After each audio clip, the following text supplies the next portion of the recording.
بسم الله الرحمن الرحيم والصلاة والسلام على أشرف المرسلين. Salam alaikum, bonjour tout le monde. Aujourd'hui, on va voir la partie numéro 2 pour le rappel du module traitement avancé du signal. Nous avons commencé la vidéo précédente, un petit rappel sur la définition d'un signal, les domaines d'application des signaux, les différents types de signaux, etc. Aujourd'hui, on va voir les signaux de base et on va commencer par les opérations élémentaires sur les signaux.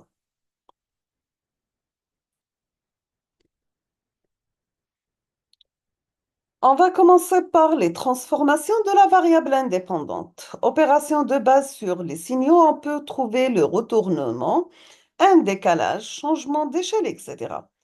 Toujours, c'est la transformation de la variable indépendante. Voici un exemple de retournement. Donc ici, on a inversé la partie positive, elle est retournée dans la partie négative, et la partie négative dans la partie positive. Ici, vous avez la représentation donc de f de t. On obtient f de moins t. La même chose ici, donc le cas discret, c'est f de n. Et nous allons faire une transformation pour avoir f de moins n. Voici un exemple de changement d'échelle. Donc, vous avez f de t. À partir de f de t, on obtient f de 2t. La même chose, donc ici c'est le cas continu, ici c'est le cas discret. Donc f de n, on obtient f de 2n. Pour le décalage temporel, donc vous avez le signal de départ f de t. Si on va appliquer un retard, donc on obtient f de t moins t0. Pour un avance, on aura f de t plus t0. La même chose, le cas discret. Donc, toujours, nous avons vu un exemple, le cas discret et le cas continu, bien sûr. Le cas discret, nous avons f de n. Le retard, c'est f de n moins 1, 0. En avance, c'est f de n plus 1, 0. Pour les signaux pairs, c'est l'invariance par retournement. Toujours, si on va appliquer f de moins t, toujours on obtient f de t. Le cas continu, le cas discret f de moins n est égal à plus f de n. Pour les signaux impairs, donc on va appliquer la symétrie par retournement. Si on va calculer f de moins t, on obtient moins f de t. Le cas continu, le cas discret f de moins n, ça sera moins f de n. Les signaux de base continue, on va commencer par le signal sinusoïdal. Donc, vous avez f de t qui est égal à cosinus de pi f0t plus phi. A représente l'amplitude du signal. T0, c'est la période du signal, donc est égal à l'inverse de la fréquence. Donc, A, c'est l'amplitude, phi, c'est la phase, f0, c'est la fréquence, T0, c'est la période. On voit des exemples de variations de fréquence f0. Donc, vous avez f1, f2 et f3, sachant que f2 est compris entre f1 et f3. Signaux de base continue, on va voir l'exponentielle complexe. Nous avons exponentielle g de pi f0t est égal cosinus de pi f0t plus g sinus de pi f0t. Pour la partie réelle de exponentielle g de pi f0t, c'est cosinus de pi f0t. La partie imaginaire du exponentielle g de pi f0t, ça sera sinus de pi f0t. Comment on calcule le cosinus à partir de la fonction exponentielle? Donc, cosinus de pi f0t est égal à 1 demi de exponentielle g de pi f0t plus exponentielle, pardon, plus exponentielle moins g de pi f0t. Pour la fonction sinus, sinus de pi f0t est égal à 1 sur 2g, exponentielle plus g de pi f0t moins exponentielle moins g de pi f0t. Pour l'interprétation, donc vous avez ici f0 représente la vitesse de rotation, la représentation de la partie réelle en fonction de la partie imaginaire, la partie réelle de notre signal et sa partie imaginaire. Pour une exponentielle harmonique, vous avez fk de t égale exponentielle g de pi k f0t, sachant que k c'est un nombre complexe et f0 c'est sa fréquence fondamentale.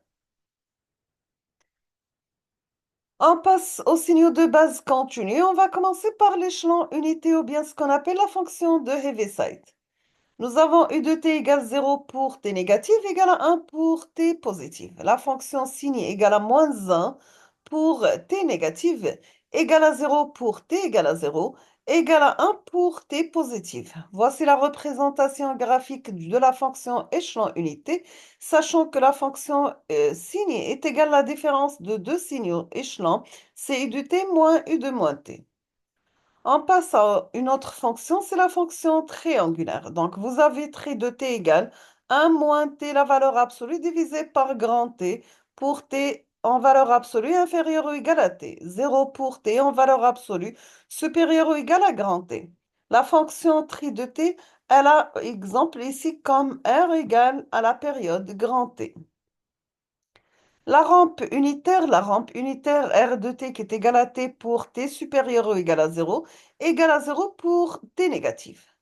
La fonction porte rectangulaire, la fonction porte égale à 1 pour t en valeur absolue inférieure à t sur 2, ou bien pour t compris entre moins t sur 2 et plus t sur 2, 0 ailleurs. La fonction rectangulaire, le cas général, la fonction recte t moins taux sur grand T, elle a une amplitude égale à 1, la période égale à T, son trèfle taux. Donc voici sa représentation graphique, sachant que T représente la durée de la fenêtre rectangulaire et taux c'est localisation du centre de fenêtre. Donc ici par exemple pour une fonction porte unitaire d'amplitude égale à 1, la période égale à T, T représente la largeur de la porte. La règle de t moins taux sur grand T est égale à 0 pour t inférieur à taux moins t sur 2, égale à 1, quel que soit t compris entre taux moins t sur 2 et taux plus t sur 2, égale à 0, quel que soit t supérieur à taux plus t sur 2. L'impulsion unité ou bien de Dirac de t, sachant que Dirac de t, c'est la dérivée de la fonction échelon par rapport au temps. Et l'intégrale de moins l'infini à plus l'infini de Dirac de t dt égale à 1. Dirac de t est égal à la limite de Dirac delta t, sachant que delta tend vers 0. Toujours la fonction impulsion de Dirac égale à 1. Voici la représentation de Dirac de t d'amplitude égale à 1 pour C Dirac de t, donc l'amplitude de notre flèche signal égale à C. Dirac de t moins t0, donc l'amplitude égale à 1 et commence à partir de t0. Pour l'interprétation du Dirac, donc ici par exemple pour Dirac de t qui est égal à 1 pour t égale à 0, donc on voit ici pour t c'est l'intervalle d'intégration. Toujours l'intégrale de moins l'infini à t de Dirac de taux des taux égale à 0 pour t négatif. Et l'intégrale de moins l'infini à t de Dirac de taux des taux égale à 1 si vous avez t supérieur ou égal à 0. Toujours l'aire de Dirac est concentrée dans un point. Quelles sont les propriétés de la fonction Dirac? Toujours l'intégrale de moins l'infini à plus l'infini de Dirac de t dt égale à 1. X de t multiplié par Dirac de t égale à x de 0 Dirac de t, sachant que le Dirac de point x de 0. Et x de t multiplié par Dirac de t moins t0 égale à x de t0 par Dirac de t moins t0. L'intégrale de moins l'infini à plus l'infini de x de t Dirac de t dt égale à x de 0. L'intégrale de moins l'infini à plus l'infini de x de t par Dirac de t moins t0 dt égale à x de t0. On passe maintenant comment on doit calculer l'énergie puissance moyenne d'un signal S de t. L'énergie moyenne calculée sur un intervalle T1 et T2. Donc, on calcule l'énergie par la formule suivante. C'est un calcul d'intégrale entre T1 et T2 de S de t élevé au carré dt. La puissance moyenne calculée sur un intervalle T1, T2. Euh, Toujours la puissance moyenne, son interprétation, c'est une énergie dissipée par unité de temps. Donc la puissance moyenne entre T1 et T2 égale à 1 sur T2 moins T1, l'intégrale entre T1 et T2 de S de T élevé au carré dt. L'échelon unité, donc le cas discret, les signaux de base, mais cette fois-ci discret. Nous avons u de n égale à 0 pour n négatif, égal à 1 pour n supérieur ou égal à 0. L'impulsion unité, on va définir Dirac de n égale à 1 pour n égale à 0, égal à 0 pour n différent de 0. Pour les conséquences, vous avez u de n représente la somme pour n varie de moins l'infini à n de Dirac de n. Et Dirac de n, ça sera la différence de deux signaux échelons.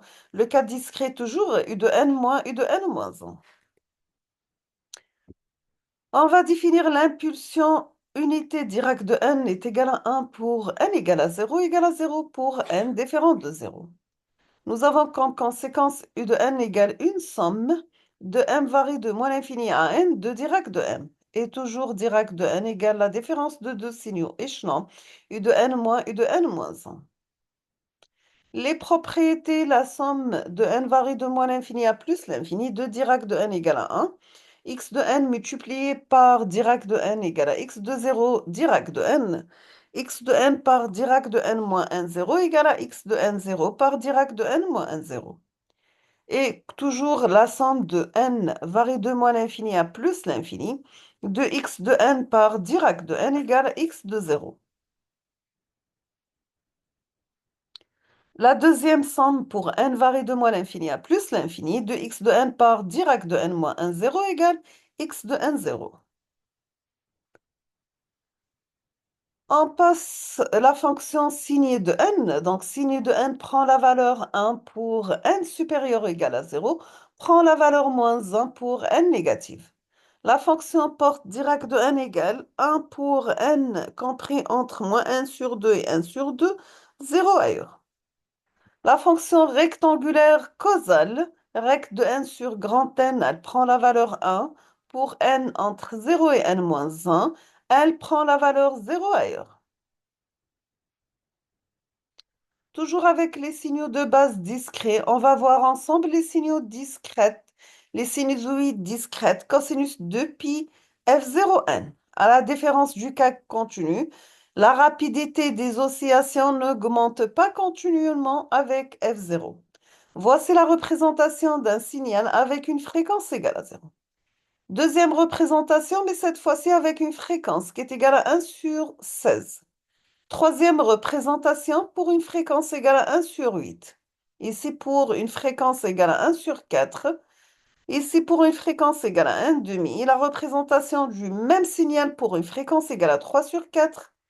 Ici c'est la représentation pour une fréquence égale à 7 sur 8. La fréquence ici égale à 15 sur 16. Et la dernière pour une fréquence égale à 1.